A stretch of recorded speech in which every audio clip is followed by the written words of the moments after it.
नमस्कार दोस्तों, आपका मेरे चैनल में स्वागत है। दोस्तों, आज मैं आपको अनंत चतुर्दशी के बारे में जानकारी देने जा रही हूँ। तो अभी तक आप मेरे चैनल को सब्सक्राइब नहीं किए हैं तो प्लीज़ मेरे चैनल को सब्सक्राइब करिए और अच्छी जानकारियाँ ज़रूर प्राप्त करिए।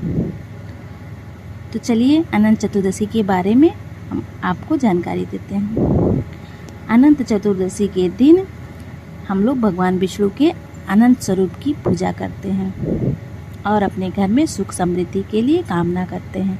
इस दिन पूजा पाठ और व्रत जितने भी विधि विधान से कर सकें आप उतना करना आपके लिए बहुत ही फायदेमंद रहता है।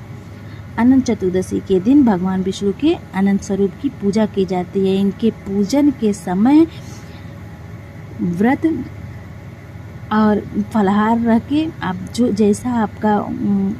जैसे आपके मन में भाव आए उस तरह से आप व्रत रहिए, फलाहार रहिए या फिर निराजल रहिए। लेकिन इस दिन जो है व्रत, पूजा पाठ, दान का खास महत्व है। इस दिन भगवान विष्णु के अनंत स्वरूप की पूजा होती है और पूजा पाठ का विधान भी है। यह हर साल भाद्रपद माह के शुक्ल पक्ष की चतुर्दशी को मनाया जाता है।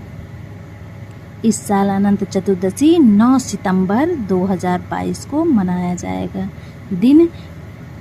अनंत चतुर्दशी के दिन गणेश जी की भी पूजा होती है। दोस्तों, अनंत चतुर्दशी के दिन गणेश जी की पूजा पाठ का और उनके अंतिम दिन जो होता है, जो गणेश महोत्सव हम लोग मनाते हैं 10 दिन का, उस दिन उनका अंतिम दिन होता है। भादो शुक्ल पक्ष चतुर्दशी के दिन गणेश महोत्सव का समापन होता है। घर में विराजे गणपति को हम जो उनकी पूजा करते हैं, जिनको हम लोग घर में उनकी मूर्ति स्थापना करते हैं, उनका धूमधाम से विदाई देकर उनका विसर्जन किया जाता है अनंत चतुर्दशी के दिन। तो इस दिन का बहुत ही खास महत्व है। लोग व्रत रह के पूजा पाठ करके दान पुण्य आदि करके इस दिन को मनाते हैं। लोग इस दिन भगवान विष्णु की भी पूजा करते हैं तथा उनके चरणों में रक्षा सूत्र बांधते हैं। भगवान विष्णु के चरणों में रक्षा सूत्र आज के दिन अनंत चतुर्दशी के दिन बांधा जाता है। ये खास उपाय हम सबको करना चाहिए अनंत चतुर्दशी के दिन, जिसे अनंता कहते हैं। कच्चा सूत लेके उसको भगवान विष्णु के चरणों में अर्पित करते हैं, पूजा करते हैं। कच्चा सूत उनके चरणों में अर्पित करके उनकी विधि विधान से पूजा करते हैं, जिसको हम अनंता कहते हैं।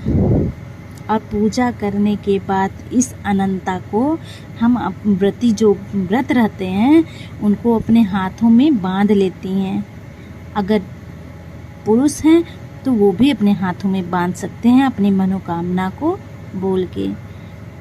तो आइए मैं आपको इस व्रत के बारे में जानकारी देती हूँ। तो दोस्तों, आज के दिन सुबह के समय, अनंत चतुर्दशी के दिन सुबह के समय आप अपने सभी कामों से निवृत्त हो जाएं और स्वच्छ कपड़े पहन के पूरे घर में गंगा जल छिड़क दीजिए ताकि पूरा घर स्वच्छ हो जाए।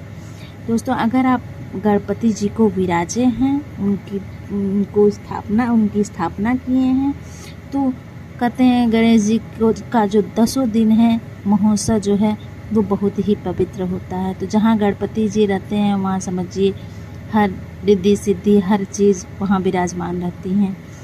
तो अगर आप नहीं विराजे हैं तो भी अपने घर में और अनेक जो घर में जितने कोने हैं सब कोनों में गंगा जल डालिए और मुख्य द्वार पे हल्दी का स्वास्तिक जरूर बनाएं और विष्णु भगवान की जो तस्वीर है माता लक्ष्मी की, उनके सामने उनकी विधि विधान से पूजा करिए और उनको कुछ भोग, फल, मेवा, मिष्ठान चढ़ाइए और उनके चरणों में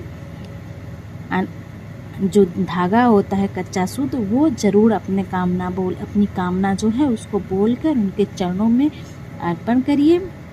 तथा बाद में शाम के समय जब ये व्रत आपका पूरा हो जाए तो उस अनंता को अपने हाथों में अपनी मनोकामना को बोल के अपने हाथों में ज़रूर बांधिए, जिससे आपकी हर मनोकामना पूरी होगी भगवान विष्णु की कृपा से। तो इसी तरह से अनंत चतुर्दशी का व्रत लोग रखते हैं और भगवान विष्णु की पूजा अर्चना करते हैं। दोस्तों, जो ये व्रत रखता है उसको कभी भी धन दौलत की कमी नहीं होती। उनके घर सुख समृद्धि और वैभव में वृद्धि हमेशा होती रहती है। और गणेश जी की जो मूर्ति होती है या फिर तस्वीर, उनको आप जो है अपने घर में हैं तो उनका उस दिन विसर्जन किया जाता है। और गणेश जी की छोटी सी मूर्ति चाहे तस्वीर दरवाजे पे ज़रूर लगाना चाहिए आज के दिन, जिससे हमारे घर का जो नकारात्मकता है जो हमारे घर का, वो दूर हो जाता है और कई दोष जो हैं हमारे घर के वो ख़त्म हो जाते हैं। दोस्तों, ये अनंत चतुर्दशी का जो ये महा उपाय है, इसको आप करिए और अपने आपको सभी कष्टों से दूर करिए।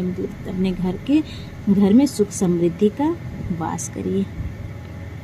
दोस्तों, ये जानकारी आपको अच्छी लगी हो तो प्लीज़ मेरे चैनल को सब्सक्राइब करिए और कमेंट में जय माँ की ज़रूर लिखिए।